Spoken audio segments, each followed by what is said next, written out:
자, 34조 이제 9호 내지 13호입니다. 자, 6호부터 13호가 중요하다고 말씀드렸죠. 그 중에서도 9호부터 13호는 더 중요해요. 그러니까 꽃이에요. 34조이랑 각 호 중에 꽃은 이쁘죠? 꽃은 이쁜데 예, 관리하기가 어렵습니다. 예, 암기할 게 많아요. 특히 9호, 11호, 12호, 13호는 4개의 법조문이 있습니다. 근데 이게 비스무리하면서 구분을 할 줄 아셔야 돼요. 이게 뭔가를 나타내는 어떤 상황에서 뭔가를 구분하는 건데 이게 조금씩 틀려요. 그러면 이 9호부터 13호 4개를 구분할 줄 아셔야 돼요. 처음에 힘들어요. 근데 나중엔 어느 정도까지 해야 되면 딱 보면 할 정도로. 딱 보면 안다는 게 참 힘들어요. 그거를 하려면 몸에 계속 체화되게 많이 암기하시고 자꾸 그림도 그려보고 막 구분을 하실 줄 아셔야 돼요. 왜 그런지는 설명을 드릴 거예요. 근데 우선 법조문을 좀 보겠습니다. 65페이지죠? 그러면 자, 65페이지에 9호부터 13호 이렇게 돼 있죠. 거기서 10호는 무시하셔도 되고요. 프린트문의 65페이지. 10호는 이거는 지리적표시 표장이라고 해서 좀 다른 거고요. 그래서 9호부터 13호라고 제가 얘기를 하지만 여기 10호가 빠집니다. 그러면 9호부터 볼게요. 타인의 상품을 표시하는 것이라고 수요자들에게 널리 인식 이렇게 표시해 주고요. 요거를 이제 위에다가 주지라고 써주세요. 주지. 는 상표로서 동일 유사 상표라는 말이 나오고요. 타인의 상품과 동일 유사 나오네요. 그래서 이런 요건이 있겠구나. 이게 9호인데 뭔지 모르겠지만 주지. 그 다음에 11호 보겠습니다. 수요자들에게 현저하게 인식 이런데 요거랑 조금씩 용어가 틀리죠. 이건 널리 알려졌다. 요걸 한자를 풀면 널리 알려졌다 주지예요. 근데 현저하게 인식이라는 거는 다른 말로 여기는 이제 저명이라고 쓰십시오. 앞으로 현저하게 인식이라는 말이 나오면 저명이고요. 널리 인식됐다, 알려졌다 이러면 주지예요. 그런데 어떤 저명한 상표와 타인의 상품이나 영업과 혼동, 동그라미 치시고요. 혼동을 일으키게 하거나 또 다른 경우 식별력이나 명성을 손상시킬 염려가 있는. 그래서 요거를 쭉 빼서 이렇게 써주세요. 희석화. 뭔가 물타는 걸 희석화라고 하죠. 이거는 유명한 명성이나 이런 거 있는데 물타기 한 거다라고 해서 이걸 다일루션, 그걸 그대로 가져와서 희석화라고 표현을 합니다. 우리 상표법에서. 그래서 이런 염려가 있는 상표는 등록이 안 됩니다. 그래서 뭔지 모르겠지만 저명한 상표를 보호하는구나. 저명. 이거는 주지 상표를 보호하고. 그렇죠? 그 다음에 12호. 근데 12호가 짜증나요. 보면 아주 간단해요. 상품의 품질을 오인하게 하거나 나눠지고요. 수요자를 기만할 염려가 있는 상표 이렇게 돼 있죠. 자, 11호도 그렇고요. 12호도 그렇고 11호 이렇게 앞에 나눠지죠. 12호도 이렇게 나눠집니다. 그러면 이렇게 하나의 문장에서 나눠지면 앞을 뭐라고 하면 전단, 뒤에 부분을 후단 이렇게 표현을 합니다. 그리고 명확하게 표시를 해주셔야 돼요. 그러면 이 앞에 부분은 11호 전단이고 요거는 11호 후단이죠. 그럼 이것도 마찬가지죠. 품질을 오인하게 하거나 그래서 슬래시 하시고 이거는 12호 전단. 그 다음에 여기 수요자를 기만할 염려라고 돼 있죠. 이게 후단이죠. 전단, 후단. 근데 이게 다예요. 근데 판례가 엄청 많아요. 한 줄인데 품질 오인이 도대체 뭐고 수요자 기만이 뭐냐를 이제 어디서 규정해요? 판례에서 이거는 뭘 나타내는 거다라면서 판례가 나오게 됩니다. 그게 이제 취지가 있어가지고 어떤 목적이 있어서 그런 판례들이 나오게 되는데 그거를 정리를 하셔야 돼요. 이렇게 짧을수록 아주 함축적으로 돼 있는 걸수록 판례들이 많고 문제가. 나중에 민법 공부하면 이렇게 짧은데 판례나 어떤 내용이 막 몇 페이지씩 되는 경우가 있어요. 그런 것들이 되게 시험에도 잘 나오고 그런 거죠. 여러 가지 해석의 차이, 뭐 이런 사실관계상 논점이 되는 경우가 많으니까. 그렇죠? 12호가 그렇고요. 그 다음에 13호 오겠습니다. 자, 여기 국내 또는 외국이라고 있는데 외국 동그라미 있어요. 외국이란 말이 처음 나왔네요. 뭔진 모르겠지만 외국이 나왔네. 그래서 외국이 나오는 경우가 몇 개 없어요. 그 중에 하나입니다. 근데 여기 수요자들에게 특정인의 상품을 표시하는 것이라고 인식이라고 되게 길죠. 특정인의 상품을 표시하는 것이라고 인식이라고 해서 이걸 짧게 쓰면 특정인의 출처 표시로 인식입니다. 특정인 출처 표시로 인식됐다. 수요자들에게 특정인의 상품을 표시하는 것이라고 인식인데 이렇게 쓰셔도 되고 특정인의 출처 표시로 인식됐다. 이렇게 표현을 합니다. 그러니까 뭔지 모르겠지만 뭐가 어떻게 인식이 됐다 이렇게 알려졌다 그런 느낌인 건 아시겠죠? 근데 어느 정도인지는 바로 좀 이따 알려드릴게요. 자, 이렇게 되어 있는 상표가 동일 유사한 상표, 동일 유사하다는 요건이 나왔네요. 근데 여기서 좀 끊으시고 부당한 이익을 얻거나 특정인에게 손해를 입히려고 하는 등 해가지고 여러 가지 예시일 뿐인데 이렇게 이익을 하거나 해를 끼치는. 그래서 여기 부정한 목적이라는 요건이 나오죠. 이게 되게 중요한 요건이에요. 그래서 13호의 경우에는 9호, 11, 12호하고 좀 틀리게 이상한 요건이 나오죠. 부정한 목적이 요건입니다. 그 다음에 13호에서 좀 뭔가 이상한 걸 발견하셨나요? 동일 유사한 상표로서 부정한 목적이 있다는데 상품 얘기가 있어요, 없어요? 상품이 없다. 자, 이런 게 이제 보이시면 좋습니다. 이런 걸 그냥 한 번이라도 들어놓으시고 나중에 기본 강의 때 얘기를 딱 들으면 그런 게 있었구나 라면서 한번 떠올리실 수가 있어요. 한 번이라도 본 거는 틀리거든요. 우리 마실 갔다 왔는데 그걸 이제 작정하고 이제 분석하러 가면 이제 익숙하게 되는 거죠. 그렇죠? 자, 요게 9호부터 13호는 이게 왜 중요한지 알려드릴 겁니다. 요 법조문이 나름 어떤 의미가 있다 정도로 이렇게 구분을 하고요. 그게 이제 그 프린트물에도 밑에 그림이 있는데 이유가 있어요. 법조문에서 연결되면 자, 그거를 보도록 하겠습니다. 9호부터 13호는 이 법조문 자체도 좀 길지만 여기에 파생된 판례가 좀 수십 개라고 그러면 좀 심하고 엄청 많습니다. 그래서 판례에 대한 표현이나 그 다음에 판례를 보면 이제 판례에서 나오는 어떤 문구가 있거든요. 그걸 판결 요지라고도 하고 중요한 내용이 나와요. 그런 걸 키워드가 있는데 그런 걸 암기를 꼭 하셔야 되고 우리 상표법에서는 중요한 판례들은 이게 왜 이런 판례가 나왔는지 어떤 사실관계에서 이루어졌는지 사실관계도 파악을 하셔야 돼요. 왜? 그게 시험에 나오거든요. 2차 시험에. 1차 시험은 판결 요지나 키워드를 제대로 이해하고 딱 OX를 고를 수 있느냐 그건데 1차는. 2차는 우리가 이런 사례가 나왔는데 그런 걸 시험 문제를 내서 너가 이런 경우 비슷한 경우에 넌 제대로 알아? 그 내용을 한번 써봐 이거예요. 그러면 그거를 똑같이 낸다기보다는 약간 응용을 하기 때문에 자기가 아는 지식을 답안지에 쏟아부어야 돼요. 그래서 그걸 항상 대비하고서 공부를 하셔야 돼요. 막연하게 그냥 보시는 게 아니고. 그래서 나중에 판결, 판례 강의 같은 거. 그래서 저 같은 경우도 저번 달에도 2차생을 위해서 1차생 분들도 보시면 좋은데 쟁점 판례 그 강의를 별도로 교재도 만들었고요. 그 다음에 강의를 이렇게 촬영을 했어요. 그래서 필요한 경우 나중에 1차생 분들도 어느 정도 공부한 다음에 좀 중급 이상으로 2차 전에 봐두시면 또 꽤 좋아요. 여유 있을 때. 그런 것들은. 상표는 특허만큼 시간을 투자를 해야 되는 과목이 솔직히 더 투자해야 돼요. 왜냐? 판결이 있다 보니까 내용이 조금 어려운 부분들이 있습니다. 좀 막 중구난방으로 있단 말이에요. 그걸 정리가 필요해요. 특허는 판례가 없는 건 아닌데 상표하고는 상대가 안 돼요.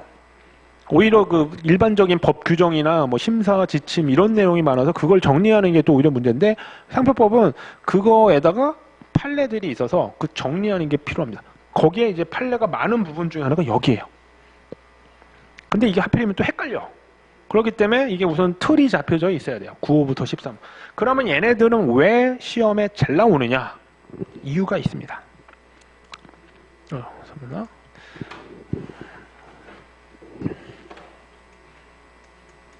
자, 이게 시험에 잘 나오는 이유는 자, 이런 사례들이 되게 많아서 그래요.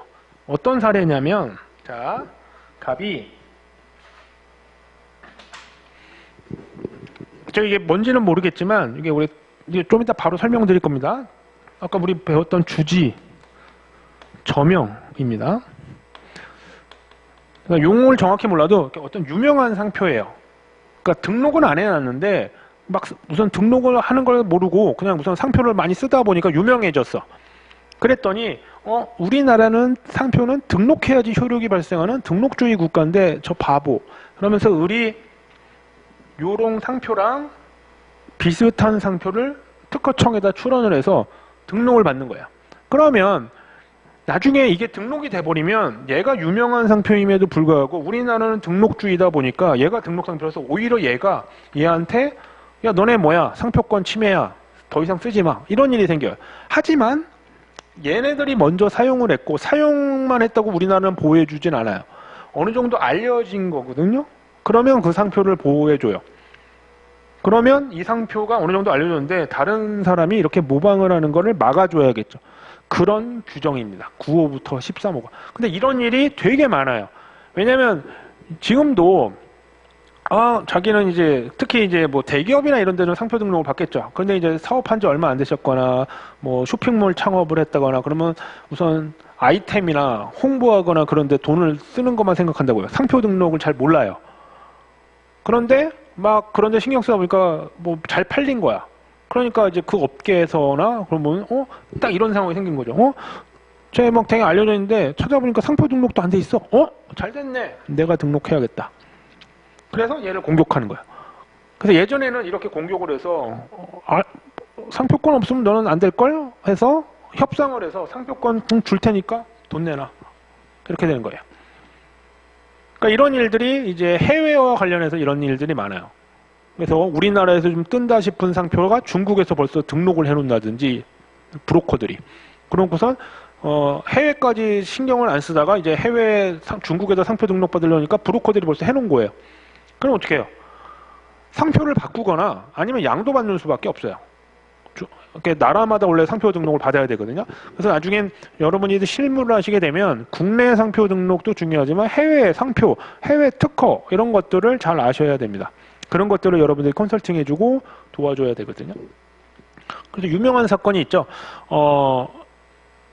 아이패드, 애플사의 아이패드라는 상표가 있죠. 근데 중국에 뭐 브로커라고 보기엔 좀 어려운 것 같긴 한데 먼저 누가 등록을 해놨어요. 해당 그 관련된 분야에. 자, 애플사는 고민을 해야 됩니다. 이거를 중국에 상표 등록을 받아야 되는지 얘 때문에 안 돼요. 그러면 중국에서는 다른 이름을 쓰는 거죠. 뭐 띵호아 패드라고 쓰든지 아이패드 쓰면 안 되잖아요. 아니면 양도 받아야 됩니다. 자, 우리가 보통 외국인이 뭐 한국인이 중국에다 상표를 등록받는다 그러면 한 150만 원, 200만 원 정도 돼요. 한 건당. 자, 애플사는 결국에는 그러면 어떻게 할까 하다가 그냥 양도 받습니다. 아이패드라는 상표를 얼마 주고 양도 받았을까요? 네, 660억 원입니다. 뭐 한 거 없어요. 그 회사가 한 것도 없는데 660억 원 주고 상표권을 양도해 준 거죠. 이제 브로커들이 그런 걸 노리는 거예요. 나중에 이제 뭐 법적인 걸 공부하면 이제 그렇게 우리가 이제 법률 같은 걸 공부하면 그런 허점 같은 걸 알게 되는 거죠. 부동산에도 그런 게 있는 거고 뭐 노무나 세무에 다 그런 게 있으니까 뭐 탈세도 막 나오고 막 그런 거잖아요. 상표법도 그런 법률에서 그런 것들을 활용을 하게 돼서 활용이라기보다는 그렇고 이런 일들이 그래서 근데 우리나라는 가능한 한 그런 걸 막으려고 이렇게 배제를 시킵니다. 이런 애들 등록을 못 시켜주게 하게. 그러다 보니까 이런 9호부터 13호가 만들어지게 됐습니다. 그런데 이제 아까 우리 9호부터 13호 법조문 보셨죠? 그러면 그 9호부터 13호가 어떤 의미가 있는 거는 그냥 그렇게 규정되어 있는 건 알겠는데 걔네들이 어떤 구성 요소가 있어요. 그러면 우선 A 갑의 상표가 어느 정도 알려졌느냐에 따라서 9호부터 13호가 분류가 돼요.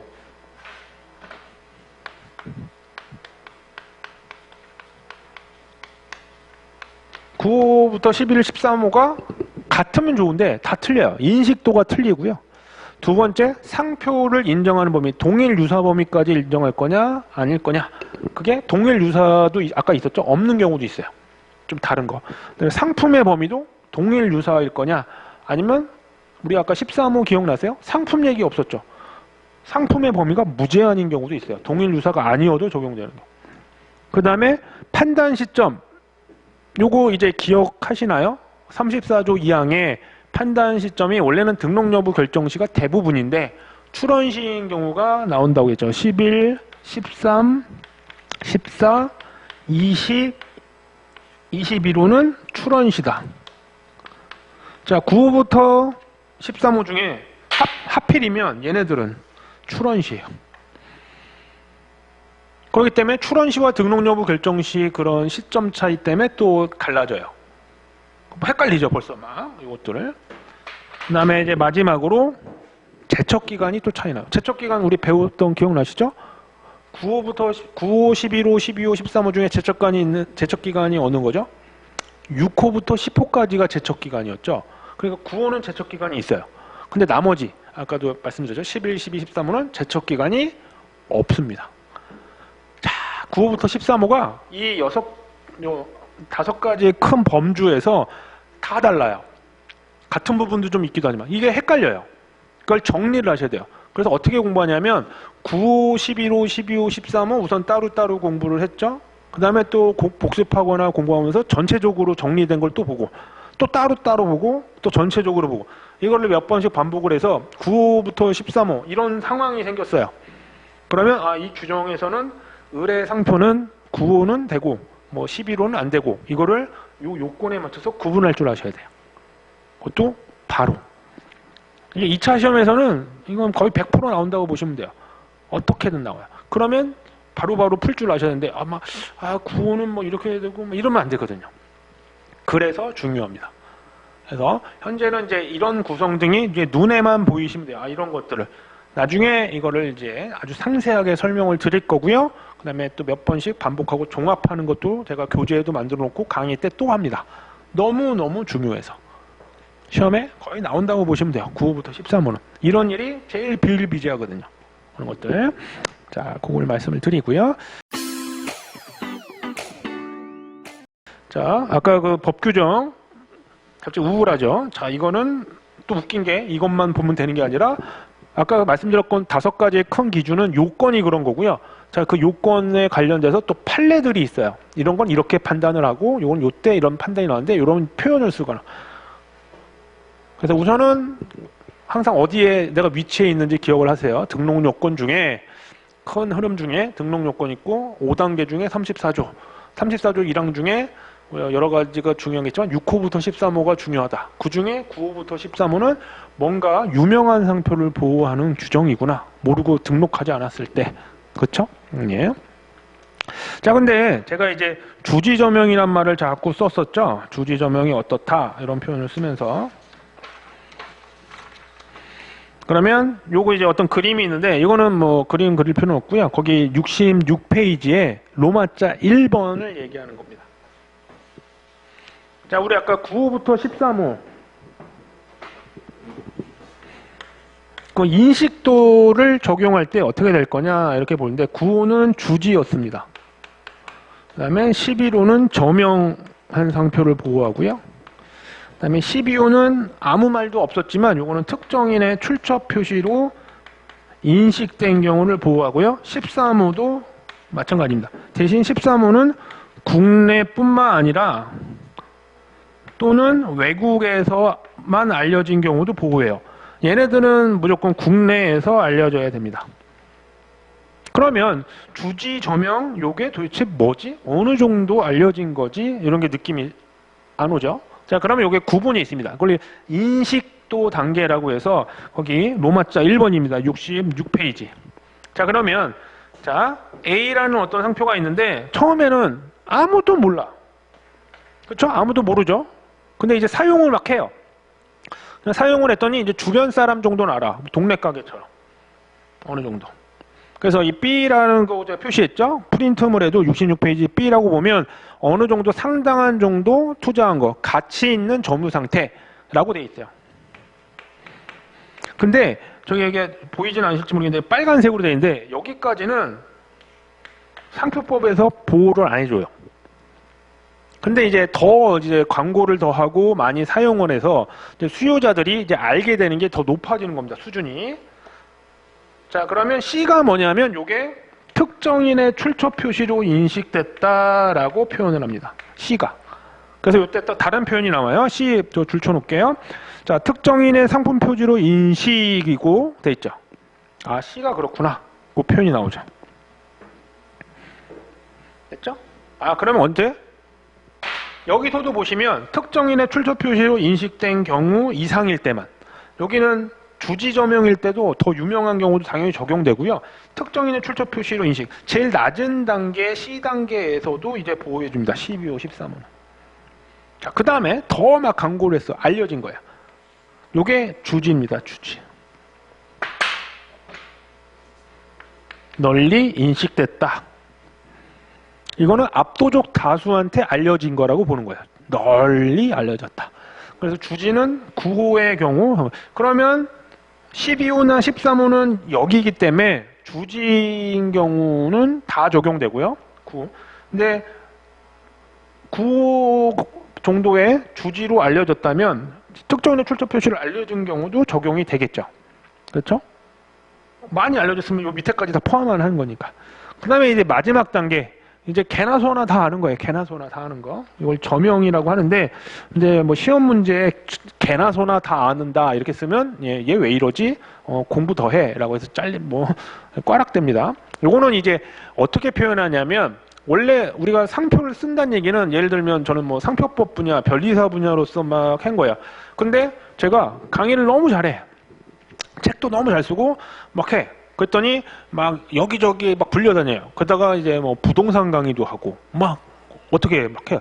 그랬더니 너무 유명해져서 막 정치로 입문도 하고 뭐 그럴 정도로 너무 유명해진 거예요. 그러면 저는 변리사 분야뿐만 아니라 여러 다른 분야에서도 많이 알려지게 되죠. 그런 걸 이제 뭐라고 표현하냐면 전혀 다른 분야라고 해서 이종이라는 표현이 나와요. 이종 상품이나 이종 뭐 영업이라고 해서 전혀 다른 분야에서도 알려진 거. 그거를 저명이라고 합니다. 그래서 주지보다 더 높은 단계. 그래서 2단계라고 나오죠. 그래서 양질감이 표창되고 관계 거래자 이외에 일반 공중 대부분에까지 알려지게 된 것. 그 다음에 중요한 표현이 이종 상품 및 이종 영업에 이르기까지 널리 알려졌는데 현저하게 인식됐다 표현이 나와요. 현저하게 인식됐다. 이건 널리 알려진 거고, 요거는 현저하게 인식됐다. 요거는 널리 알려졌다. 그래서 보호 단계는 어떻게 해요? 요 CD입니다. CDE 단계. 그래서 여기도 저명하죠. 하지만 주지하면 11호가 적용 안 되겠죠. 그렇죠? 그 다음에 특정인의 출처 표시로만 알려지면 12, 13호만 되지 얘네들은 안 되죠. 그러니까 요걸 구분할 줄 아셔야 돼요. 그래서 요런 순서가 있다는 거, 그 다음에 표현 같은 거, 현저하게 인식, 그 다음에 널리 알려졌다. 그런 표현 정도를 알아두시면 요 9호부터 13호는 인문 강의에서 요 정도만 하셔도 대단한 겁니다. 나중에 요거보다 이제 깊숙이 들어가죠. 인식도, 상표나 상품의 적용 범위, 그 다음에 판단 시점, 출원시냐, 등록 여부 결정 시냐, 제척 기간. 그래서 요 최소한의 5단 어떤 기준을 구분을 하실 줄 아셔야 돼요. 9호부터 13호. 그거는 뭐 제가 알기 쉽게 설명을 드리겠지만 나중에 저도 공부해봐서 아는데 반복 연습이 필요합니다. 암기하시고 자꾸 그림도 그려보고 자꾸 하시는 게 다른 부분보다도 시간을 많이 투자해야 돼요. 툭 치면 나올 정도로 하셔야 되는데 이거는 뭐 그렇게만 기억해 두시고요. 나중에 기본 강의나 그런 부분에서 설명을 드리겠습니다. 이 인문 강의가 이제 우리 변리사 수험생을 위해서 알려드리는 거기 때문에 혹시나 뭐 변리사 수험생이 아닌 분이 들으면 무슨 소리 하는지 뭐 관심도 없는데 자꾸 기본 강의 얘기해 이럴 수도 있긴 한데 기본 이 변리사 수험생들을 위해서 제가 안내를 해드리는 거니까 기본 강의에서 이 부분을 아주 절대 헷갈리지 않게 설명은 드릴 거고요. 대신 여러분의 몫이 필요합니다. 노력과 그 다음에 관심이 필요하다. 아셨죠? 자, 요게 인식도라는 겁니다. 그 5단계 중에 딱 하나 하는데도 좀 헷갈리죠, 벌써. 하지만 사용을 해서 알려진 거. 상표법에서는 중요한 게 사용이라고 했잖아요. 사용을 해서 등록받는 것도 중요하지만 많이 사용해서 알려지는 걸 자꾸 보호하는 거예요. 사용할수록 그 상표에는 그 상표가 기능을 하기 때문에 그 자타식별 기능, 출처 표시 기능이 점점 높아져서 저명해지는 거죠. 됐죠? 그러면 등록되지 않아도 거의 보호될 수 있게 되고 여러 가지 법률에서도 보호하는 경우가 많아집니다. 상표는 그래서 그런 부분이 중요하다는 거죠. 거기다가 등록까지 받으면 더 완벽해지는 거죠. 그래서 어쨌든 등록을 받는 게 되게 중요하고 등록을 받지 않더라도 못 받았다 하더라도 이렇게 보호할 수 있게 해주는 규정 등이 있다. 우리나라는 이게 되게 잘 돼 있어요. 중국은 이거보다도 못하다가 많이 개정이 됐습니다. 그래서 많이 바뀌고 있는 추세고요. 어쨌든 이렇게 인식도가 높아지는 단계가 있구나 이렇게 알아두시기 바랍니다. 아셨죠? 자, 요 정도로 해가지고요. 우리가 지금 등록 요건 5단계 중에 34조 1항 아주 중요한 부분을 했습니다. 6호부터 13호. 이게 나중에 실제 기본 강의를 하면 한 이틀, 되게 오래 걸려요. 지금 한두 시간 정도로 가볍게 했지만 여기에 지금 요건을 다시 한번 잘 설명을 해야 되고 관련된 판례들이 많이 있거든요. 판례도 그냥 자 이런 판례가 있습니다 이렇게 하는 게 아니라 어떤 사실관계가 있는지 또 설명을 드리게 되고요. 또 저는 이제 또 특이하게 기본 강의 말고 또 판례 정리 강의를 일부러 기본 강의에 붙여서 해드려요. 그걸 무료 강의로 해서. 그래서 판례를 한 2번이나 3번 이렇게 해가지고 따로 잡아서 다시 한번 또 정리를 해드립니다. 상표법은 그런 거를 정복을 해야 되거든요. 그래서 여러분들이 고득점 하는데 어떻게든 도움 드리려고 좀 저비용에 어떤 다른 학원에서 막 더 받는 비용에 맞지 않게 좀 전 할인하거나 아니면 좀 그런 걸 제가 연구해서 해드리고 있습니다. 전에도 말씀드렸지만 원래 보통 기본 강의 같은 경우에 이제 한 강의가 보통 3시간에서 3시간 반 정도? 3시간 정도 해요. 그러면 보통 웬만한 강의 한 상표법 같은 경우는 20 몇 강은 해야 돼요. 12강, 12강짜리도 있게 하는 강의인데 그거는 여러분들한테 제대로 전달이 안 됩니다. 중급 강의라서 한번 요약하는 강의처럼 하는 거는 모르겠지만 처음 하는 기본 강의인데 20 몇 강 정도는 돼야 되거든요. 그런데 이제 제가 고민을 하다가 저도 공부를 해봤고 자 예전에 강의 드는 것만 해도 엄청나더라고요. 그거 다 버렸긴 했지만 그런 수강증 이런 거요. 그런데 우리가 20 몇 강 정도 한 24강 정도를 제가 한번 계약을 했는데 우선 이렇게 해요. 제가 상표법의 가장 일반적인 거를 한 16강 정도만 하는 비용을 받고 하게 되죠. 종합반이거나 일반 수강을 하시면. 그리고 나머지 8강은 테마 특강이라고 해서 우선 무료로 강의를 하거나 영상을 찍습니다. 그거를 동영상 강의나 이런 데 포함을 시켜요. 그러면 16강 강의 비용으로 24강짜리 24강에 8강이 거의 무료로 진행되는 거죠. 일부러 그렇게 만들었고 제가 한 4, 5년 전부터 그런 식으로 제가 진행을 하고 있습니다. 비용도 아끼고 그 다음에 또 최소한도 24강 정도의 넓은 범위로 전반적인 것들을 빠지지 않고 꼼꼼하게 여러분들한테 전달을 드리게 됩니다.